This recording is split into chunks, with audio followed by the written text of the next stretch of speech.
और इसके ऊपर एक और परत पाई जाती है कोशिका भित्ति से जुड़ी हुई जो सबसे बाहरी परत होती है। इसी बाहरी परत को कहते हैं ग्लाइकोकैलिक्स, जो सबसे बाहरी परत होती है। इस परत के नीचे होती है कोशिका भित्ति, उसके नीचे होती है प्लाज्मा झिल्ली। इसमें सर्कुलर डीएनए पाया जाता है। कैसा डीएनए पाया जाता है? सर्कुलर। ये कैसा है? गोल डीएनए है। इसके अंदर प्रोटीन भी है और इसके अंदर आरएनए भी है। जय हिंद दोस्तों, आज हम बात करने वाले हैं कक्षा 12 के अध्याय 6 वंशागति का आणविक आधार पार्ट 2 के बारे में, जिसमें हम जानेंगे कि हम कैसे कह सकते हैं कि डीएनए ही आनुवांशिक पदार्थ होता है, प्रोटीन या फिर आरएनए आनुवांशिक पदार्थ क्यों नहीं होता, या फिर इनके अलावा कोई और पदार्थ आनुवांशिक पदार्थ क्यों नहीं होता जो कि लक्षणों को एक पीढ़ी से दूसरी पीढ़ी में ले जाने का कार्य करता है। इसी बात को साबित करने के लिए सन 1928 में एक वैज्ञानिक सामने आए जिनका नाम था ग्रिफ्थ, जिन्होंने एक सिद्धांत दिया जिसका नाम था रूपांतरित का सिद्धांत, ट्रांसफॉर्मेशन प्रिंसिपल। आज हम इसी प्रिंसिपल के बारे में बात करेंगे।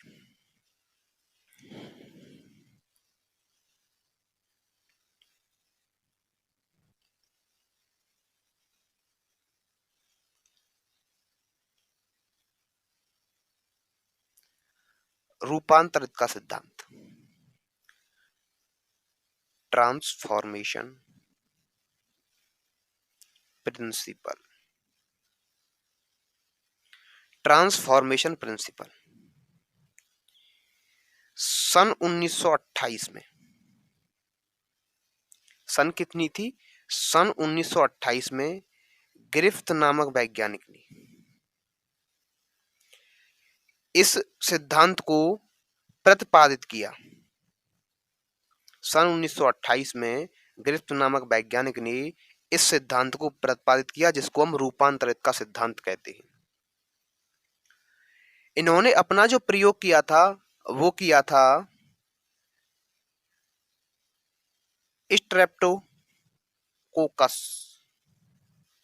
निमोनी पर।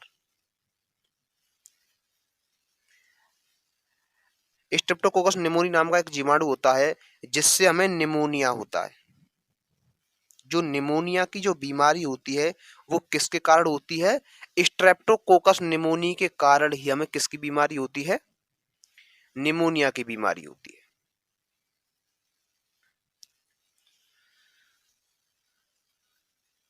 अब जो स्ट्रेप्टोकोकस निमोनी है ये दो प्रकार के होते हैं। कितने प्रकार के होते हैं? दो प्रकार के। पहले होते हैं चिकनी यानी कि चिकना, और दूसरा होता है खुरदरा। चिकना स्ट्रेप्टोकोकस निमोनी और खुरदरा स्ट्रेप्टोकोकस निमोनी, जिसको हम कहते हैं स्मूथ और रफ। इसका दूसरा नाम है एस प्रभेद। स्मूथ से आ गया एस, स्मूथ से क्या आ गया? एस, और इसको कहते हैं हम आर प्रभेद। रफ से आ गया आर। तो ये कितने प्रकार के होते हैं? दो प्रकार के। स्ट्रेप्टोकोकस निमोनी जो जीवाणु होता है जिससे हमें निमोनिया होता है वो दो प्रकार का होता है। एक होता है एस प्रभेद और दूसरा होता है आर प्रभेद। एस कहां से आया? स्मूथ से, और आर कहां से आया? रफ से। अब एक बार फिर से रिवीजन करते हैं इसका। रूपांतरित का सिद्धांत, जिससे हमें पता लगा कि हमारा जो डीएनए होता है वही आनुवांशिक पदार्थ होता है। सन 1928 में ग्रिफ्थ नामक वैज्ञानिक ने एक सिद्धांत दिया जिसको हम रूपांतरित का सिद्धांत कहते हैं। इन्होंने अपना जो प्रयोग किया था वो स्ट्रेप्टोकोकस निमोनी नामक जीवाणु पर किया था जिससे हमें निमोनिया होता है। स्ट्रेप्टोकोकस निमोनी दो प्रकार के होते हैं, एक होता है चिकना और दूसरा प्रकार होता है उसका खुरदरा। चिकने को हम इंग्लिश में स्मूथ कहते हैं और खुरदरे को इंग्लिश में रफ कहते हैं।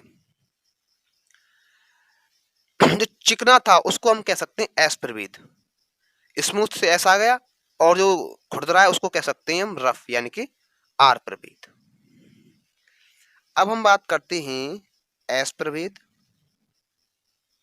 और आर प्रभेद के बारे में। एस प्रभेद जो होता है उससे हमें रोग होते हैं। जो निमोनिया होता है वो हमें एस प्रभेद से होता है, और जो आर प्रभेद है उससे हमें कोई रोग नहीं होता है। अगर कितने भी आर प्रभेद यानी कि खुरदरे स्ट्रेप्टोकोकस निमोनी कितने भी हमारी शरीर के अंदर प्रवेश कर जाएं, हम किसी भी रोग से ग्रसित नहीं होंगे, हमको निमोनिया नहीं होगा। लेकिन वही हमारे अंदर अगर एस प्रभेद एंट्री कर गया तो हमें पक्का निमोनिया हो जाएगा। अब एस प्रभेद में ऐसा क्या पाया जाता है जिससे हमें रोग हो जाता है, और आर प्रभेद में ऐसा क्या नहीं पाया जाता है जिससे हमें रोग नहीं होता है। तो जो एस प्रभेद है उसमें एक परत पाई जाती है जिसको हम कहते हैं ग्लाइकोकैलिक्स।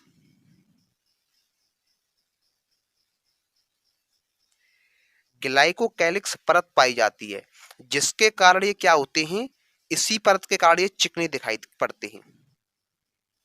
इसी परत के कार्य कैसे होते हैं, चिकने होते हैं, और इन पर यही परत एब्सेंट होती है। इन पर ये जो ग्लाइकोकैलिक्स परत है नहीं पाई जाती है, इसलिए हम इनको क्या कहते हैं, खुरदरे कहते हैं, रफ कहते हैं।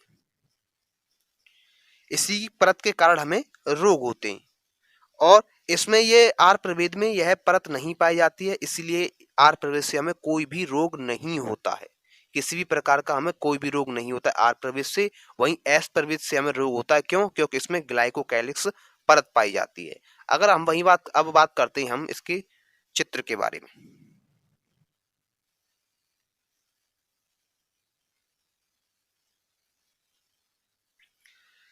ये हो गई इसकी कोशिका भित्ति।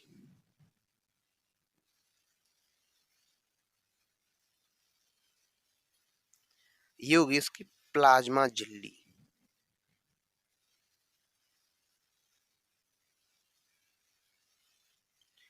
और इसके ऊपर एक और परत पाई जाती है कोशिका भित्ति से जुड़ी हुई जो सबसे बाहरी परत होती है। इसी बाहरी परत को कहते हैं हम ग्लाइकोकैलिक्स, जो सबसे बाहरी परत होती है। इस परत के नीचे होती है कोशिका भित्ति, और फिर उसके नीचे होती है प्लाज्मा झिल्ली। इसमें सर्कुलर डीएनए पाया जाता है। कैसा डीएनए पाया जाता है? सर्कुलर। ये कैसा है? गोल डीएनए है। इसके अंदर प्रोटीन भी है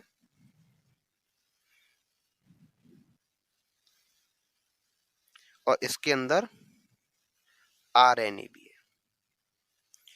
ये चित्र होता है किसका? एस प्रभेद का। अगर वहीं मैं इसके ऊपर से इस ग्लाइकोकैलिक्स लेयर को हटा दूं तो ये बन जाएगा हमारा आर प्रभेद। अगर मैं इस लेयर को यहां से हटा दूं,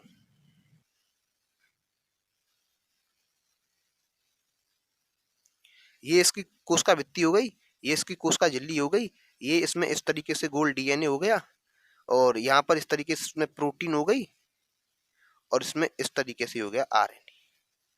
केवल डिफरेंट किसका इन दोनों में, एस प्रभेद में और आ प्रभेद में केवल एक चीज का अंतर है। किसका अंतर है?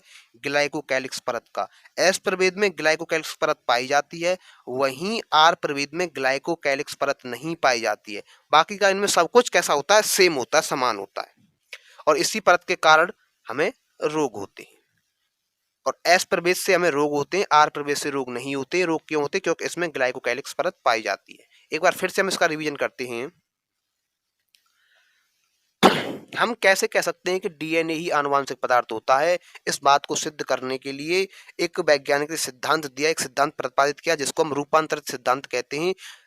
सन 1928 में ग्रिप्त नामक वैज्ञानिक ने यह सिद्धांत प्रतिपादित किया। अपना जो प्रयोग किया था उन्होंने एक जीवाणु था स्ट्रेप्टोकोकस निमोनी जीवाणु पर किया, जिससे हमें निमोनिया होता है। स्ट्रेप्टोकोकस निमोनी दो प्रकार के होते हैं, एस प्रभेद और आर प्रभेद। एस प्रभेद से हमें रोग होते हैं। रोग क्यों होते हैं? क्योंकि इस पर ग्लाइकोकैलिक्स परत पाई जाती है, उसके कारण ये चिकने दिखाई देते हैं। आर प्रभेद पर यह ग्लाइकोकैलिक्स परत नहीं पाई जाती है, जिसके कारण हमें ये खुरदरे दिखाई देते हैं। ये इनका चित्र है। अब बात करते हैं हम ग्रिप्त के प्रयोग के बारे में। इसके बारे में बात करते हैं, ग्रिप्त के प्रयोग के बारे में। तो ग्रिप्त ने अपना जो प्रयोग किया था वो 3 चरणों में किया था। कितने चरणों में पूर्ण किया था? ग्रिप्त ने अपना प्रयोग 3 चरणों में पूर्ण किया था। सबसे पहला था पहला चरण। कौन सा था? पहला चरण। पहले चरण में इन्होंने क्या किया? एस प्रभेद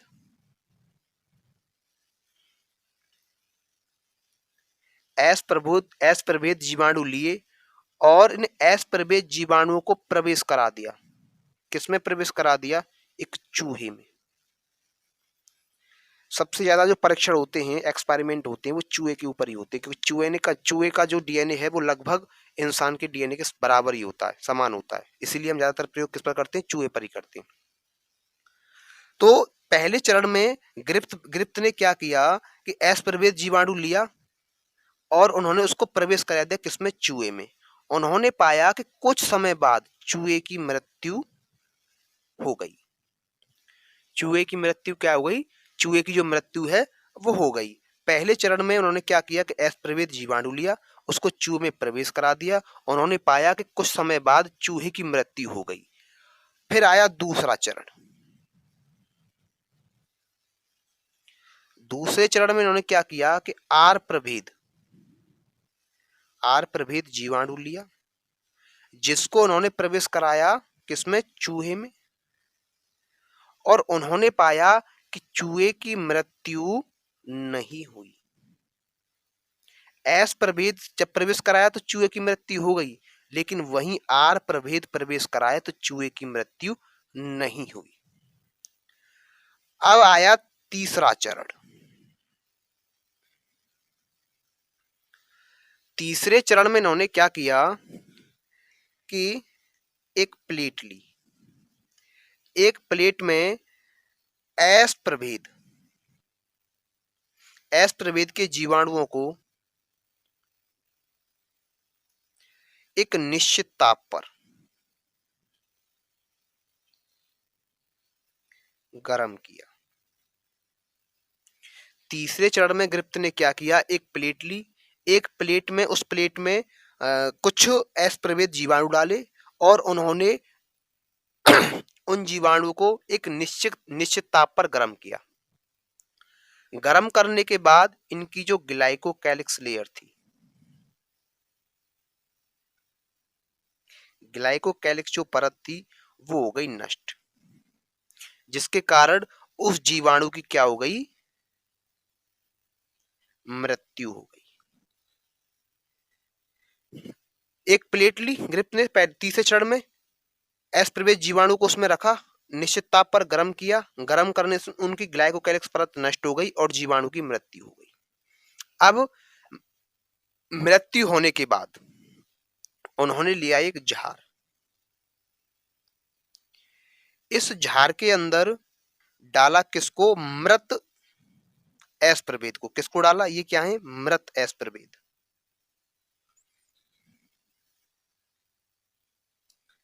इन्होंने डाला मृत एस प्रभेद को और फिर इसी के अंदर डाल दिया जीवित आर प्रभेद को।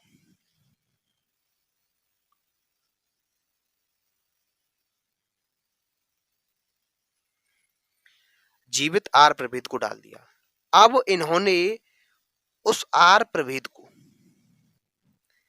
प्रवेश कराया चूहे के अंदर। जब इस आर प्रभेद को प्रवेश कराया चूहे के अंदर तो उन्होंने पाया कि चूहे की मृत्यु हो गई। क्या हुआ कि जब उन्होंने एक प्लेट ली, एक प्लेट के अंदर एस प्रभेद जीवाणुओं को रखा, उसके बाद एक निश्चित ताप पर गर्म किया, गर्म करने से जो एस प्रभेद जीवाणु थे उनकी ग्लाइकोकैलिक्स परत नष्ट हो गई और उससे जीवाणु की मृत्यु हो गई। अब उन्होंने एक झार लिया, यानी एक कोई बर्तन लिया, उस बर्तन के अंदर मृत एस प्रभेद को डाला जो मर चुकी थी गर्म करने के बाद, और जीवित आर प्रभेद को डाला। इन दोनों को जब मिक्स किया और कुछ समय बाद चूहे के अंदर प्रवेश कराया तो उन्होंने पाया कि चूहे की मृत्यु हो गई। क्या हुआ? चूहे की मृत्यु हो गई। अब इस प्रयोग को करने के बाद उन्होंने एक बात कही। उन्होंने क्या कहा कि ये है, यहां पे समझो, ये है हमारा एस प्रभेद और ये है हमारा आर प्रभेद।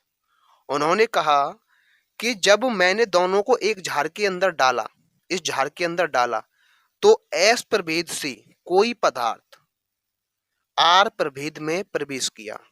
समझो ध्यान से कि जब मैंने इस झार के अंदर दोनों जीवाणुओं को डाला, मृत एस प्रभेद को और जीवित आर प्रभेद को, तो क्या हुआ कि एस प्रभेद से कोई पदार्थ प्रवेश कर गया किसमें, आर प्रभेद के अंदर, यानी कि एस प्रभेद से कोई पदार्थ चला गया आर प्रभेद में, जिसके कारण आर प्रभेद के अंदर एस प्रभेद के गुण उत्पन्न हो गई।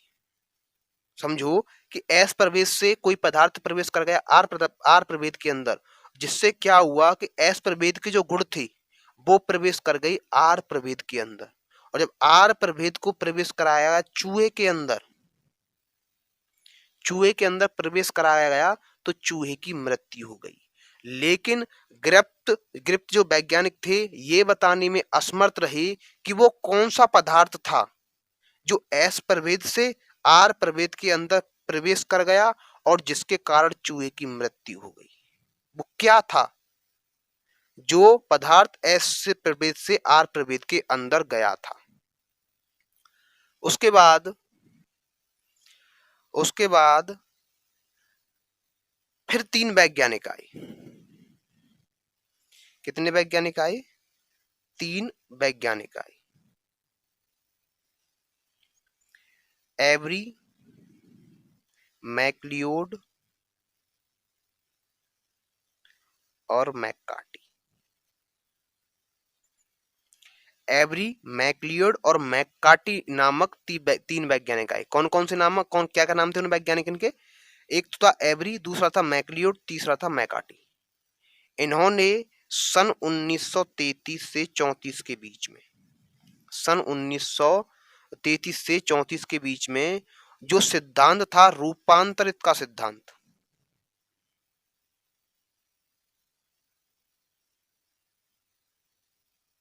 रूपांतरित सिद्धांत को क्या किया? पूर्ण किया। इन तीनों वैज्ञानिकों ने इस सिद्धांत को क्या किया?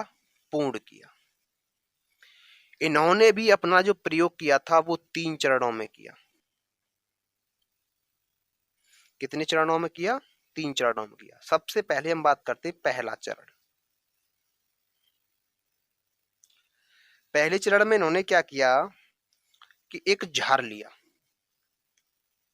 कोई बर्तन लिया, उस बर्तन के अंदर पोषणीय पदार्थ डाला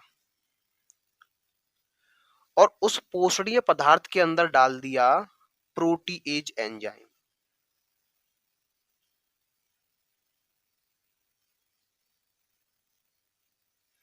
कौन सा एंजाइम डाल दिया? Protease enzyme. और प्रोटीएज एंजाइम क्या करेगा? प्रोटीन को नष्ट करता है, प्रोटीन को नष्ट करेगा। फिर उन्होंने क्या किया? इसके अंदर डाली मृत एस प्रभेद और जीवित आर प्रभेद।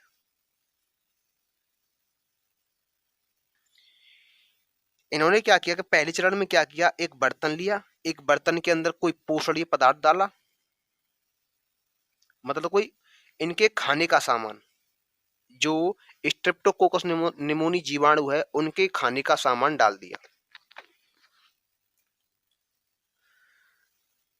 फिर उसके बाद उन्होंने उसी पोषणीय पदार्थ में मिक्स कर दिया प्रोटीज एंजाइम, जो कि सारी प्रोटीन को नष्ट कर देगा। फिर उन्होंने उसके बाद उसी जार के अंदर मृत एस प्रभेद डाला और जीवित आर प्रभेद डाल दिया। अब ये इन्होंने जैसे ही इस पोषणीय पदार्थ को खाया तो इन सब के इस आर प्रभेद जीवाणुओं के अंदर से सारी प्रोटीन नष्ट हो गई। जो प्रोटीन इनके अंदर से आई थी या इनके पास थी, वो सारी प्रोटीन नष्ट हो गई। और जब प्रोटीन नष्ट हो गई तो इस झाड़ से इन जीवाणुओं को निकाला, आर प्रभेद को निकाला और प्रवेश कराया चूहे में। इन्होंने पाया कि चूहे की मृत्यु हो गई। जब इन्होंने इन आर प्रोटीज एंजाइम डालने के बाद, जिसके कारण प्रोटीज एंजाइम के कारण इन जीवाणुओं से सारी प्रोटीन नष्ट हो गई, और प्रोटीन नष्ट होने के बाद आर प्रभेद जीवाणुओं को निकाला और निकालने के बाद चूहे के अंदर प्रवेश कराया, और चूहे के अंदर प्रवेश कराने के बाद इन्होंने पाया कि उस चूहे की मृत्यु हो गई। तो इससे निष्कर्ष निकला कि प्रोटीन जो है वो आनुवांशिक पदार्थ नहीं है।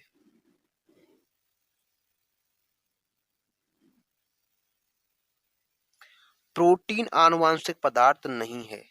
अगर प्रोटीन आनुवांशिक पदार्थ होता तो चूहे की मृत्यु नहीं होती। क्यों? क्योंकि क्यों? क्योंकि यहां से जो भी इनके अंदर गया, एस प्रभेद से आर प्रभेद के अंदर प्रवेश किया, जो पदार्थ, जिस पदार्थ ने प्रवेश किया, अगर वो प्रोटीन होता तो वो तो नष्ट हो गया। भाई प्रोटीन तो सारी नष्ट हो गई, और जब प्रोटीन नष्ट हो गई तो एस प्रभेद के लक्षण भी नष्ट हो जाने चाहिए थे। प्रोटीन अगर आनुवांशिक पदार्थ होता तो एस प्रभेद से जो भी पदार्थ प्रोटीन आई थी इसके अंदर, वो प्रोटीन सारी नष्ट हो गई, और जब नष्ट हो गई तो गुण भी उत्पन्न नहीं होंगे। एस प्रभेद के आर प्रभेद के अंदर गुण नहीं आएंगे। जब गुण नहीं आएंगे तो फिर इस चूहे की मृत्यु नहीं होगी। लेकिन इसका उल्टा हुआ, चूहे की मृत्यु हो गई। तो इससे सिद्ध हुआ कि प्रोटीन जो है वो आनुवांशिक पदार्थ नहीं होता है। फिर उसके बाद दूसरा चरण स्टार्ट हुआ।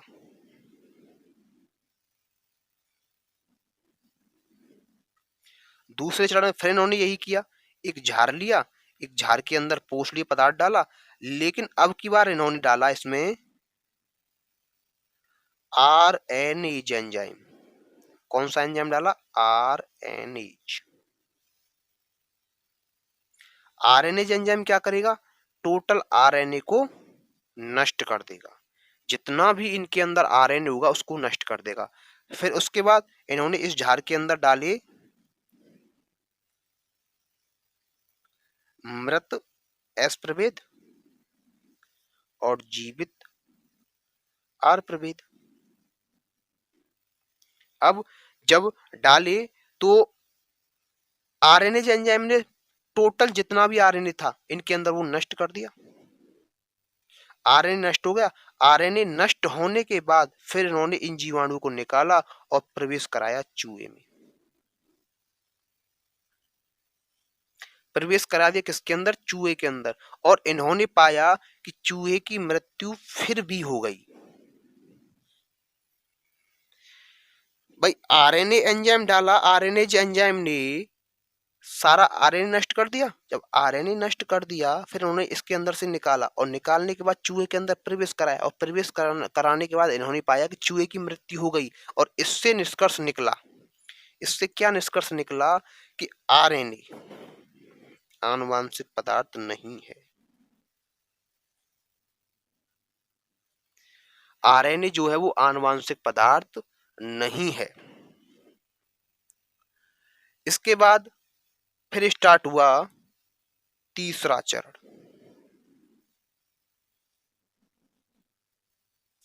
फिर इन्होंने यही किया, एक झार लिया, एक झार के अंदर पोषणीय पदार्थ डाला, और पोषणीय पदार्थ के अंदर इन्होंने अब की बार डाला था डीएनए एंजाइम। और डीएनए एंजाइम क्या करेगा? डीएनए को नष्ट कर देगा। क्या कर देगा? डीएनए को नष्ट कर देगा। फिर इन्होंने इसके अंदर डाले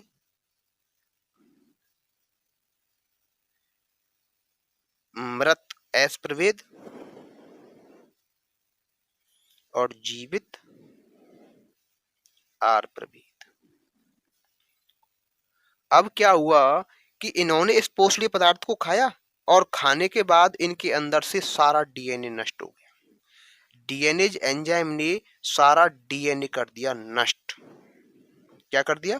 सारा डीएनए कर दिया नष्ट। और नष्ट करने के बाद इन जीवाणु को इस झाड़ से निकाला, और निकालने के बाद प्रवेश कराया चूहे में। लेकिन अब की बार चूहे की जो मृत्यु है वो नहीं हुई। चूहे की मृत्यु नहीं हुई। अब चूहे की मृत्यु क्यों नहीं हुई, अब इस बारे में समझो। एस प्रभेद और आर प्रभेद, जो लक्षण एस प्रभेद से आर प्रभेद के अंदर आए थे, उन्होंने अपना असर दिखाने से पहले ही वो डीएनए एंजाइम ने उन डीएनए को नष्ट कर दिया और जो पदार्थ आया था इसके अंदर एस प्रवेश से आर प्रवेद के अंदर, वो इस डीएनए एंजाइम ने नष्ट कर दिया और नष्ट कर दिया तो इसके अंदर लक्षण उत्पन्न नहीं हो पाई, ग्लाइकोकैलिक्स लेयर इसके ऊपर नहीं बन पाई और जब ग्लाइकोकैलिक्स नहीं बन पाई तो वो रोग करने में सक्षम नहीं हुए और रोग करने में सक्षम नहीं हुए जब उनको चूहे के अंदर प्रवेश कराया तो चूहे की मृत्यु नहीं हुई और निष्कर्ष निकला कि डीएनए ही आनुवांशिक पदार्थ होता है। इससे क्या निष्कर्ष निकला? इससे निष्कर्ष निकला कि डीएनए ही आनुवांशिक पदार्थ होता है।